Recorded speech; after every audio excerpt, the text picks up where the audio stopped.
guys, Jess here on day 2 of the Borgata Poker Open, and I'm here with your chip leader and the ClubWPT player of the day, David Williams. Hi. Hi. Now, I'm giving you this because you were obviously chip leader, you had a really good day at the table, but I gotta give you props. You had amazing tweets today.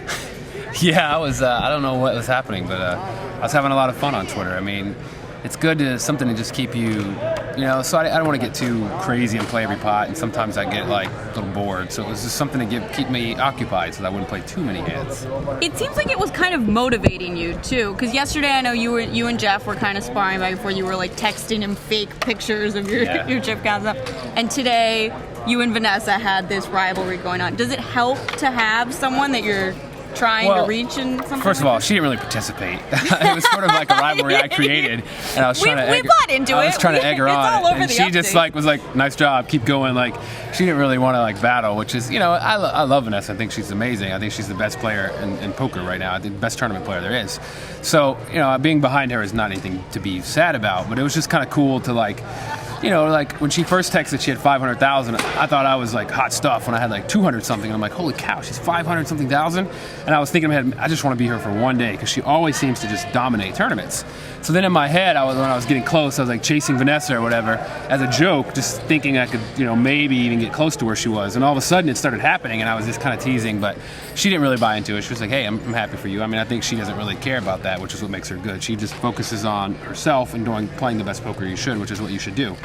So once I got there, I realized it was kind of pointless, and I was just having fun with people on Twitter, talking about music, just doing anything to kind of just stay interactive with people. And it kept my mind off of when I was out of a hand of getting antsy, because that's the problem I have a lot is patience. I mean, I think if I had better patience, who knows how much more success I could have. So it really takes, you have to be in the right mindset to be the right patience level for a tournament, and Twitter helps. Well, now you have had a fair amount of poker success, though. Yeah. You won the championship, which is that was season 8, though. We're in season 10 now. That's old. Well, and then I'm going to go way old school and say you got second here in season 3. Yeah, that was... So here we are now. It's the biggest WPT event ever. Is it a lot different from when you were here in season 3 compared to now? Well, first of all, that was a 10,000 buy-in, and first place was like $1 million.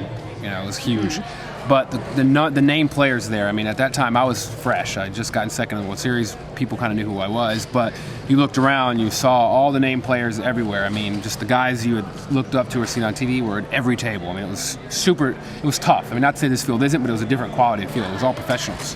And then if you look at that final table, it was like Josh Aryeh, Phil Ivey, Daniel Negreanu, myself, and then 2 other guys, Greek Chris, I can't say his last name, and then a guy we didn't know, but it was a tough table. I mean, there was tough players. That's a lineup right there. It was tough players. So, this is a lot different because there's a lot of amateurs. I mean, the buy-in level is a lot lower, so it allows different levels of skill to play in the tournament. So you're seeing a lot of different things. I mean, even now I see some mistakes at this level with this many people left that you wouldn't have seen in that tournament. But it creates a different environment too, because now you have to wonder, you don't know these people. You're like, is this guy an amateur? Does he know what he's doing? Like, is the reason he's doing what he's doing because he doesn't know how to play poker, or is he being tricky? So it creates a different element, and you have to adjust your style. So you have to play this field totally different than that field. But I think I'm adjusting fine, and I'm able to put the fear in with these players, and they're laying down to me, and that's good. And I was making hands at the right moments, and folding when I should, and bluffing when I should. I mean, it was just a perfect day. So, hopefully we can say you won the toughest field on the WPT and the biggest field. Yeah, and like one of the biggest buy-ins and the lowest buy-ins. It would be all encompassed. That's what I want to do. You'd be okay with another 940,000 though. I want it bad. I mean, more than the money, I want this title just because I think back. I mean, me and Daniel played heads up. I wish he was here in this tournament just so I could feel it. But we played heads up. I think it was like 4 hours or something crazy. I mean, at the time they said it was the longest heads up they'd had. I know the first 4 people busted out so fast that the 2-hour show was like an hour and a half of me and Daniel heads up, which is rare for you to see a poker TV show get an hour and a half of heads up, but it was. And for me, it was surreal to be playing. At the time, he was like my hero. I mean, I'd watched poker on TV. I'd only been on the scene for like 6 months. He was a guy I sat at home and watched. I'm sitting here heads up for $1 million against him. I was like, this is a dream come true. So to be able to sort of come back here and now maybe I'm him for somebody else, maybe if I get to the end, maybe there'll be a guy who watched me 7 years ago and they'll feel that same way and I can get my win and then they can come back later. So. And then they can win a few years. Yeah, they can wait. They can wait 7 years. All right, well, we still got a ways to go before the final table, but until then, you can say you won something at Borgata. You are player of the day. You get a year's subscription to ClubWPT.com. And guys, you can check out ClubWPT.com Sign up, get a 2-week free trial. Check it out. The World Poker Tour is brought to you by ClubWPT.com. Play poker for your share of over $100,000 in cash and prizes for only $19.95 a month. Never lose a dime playing poker. Guaranteed.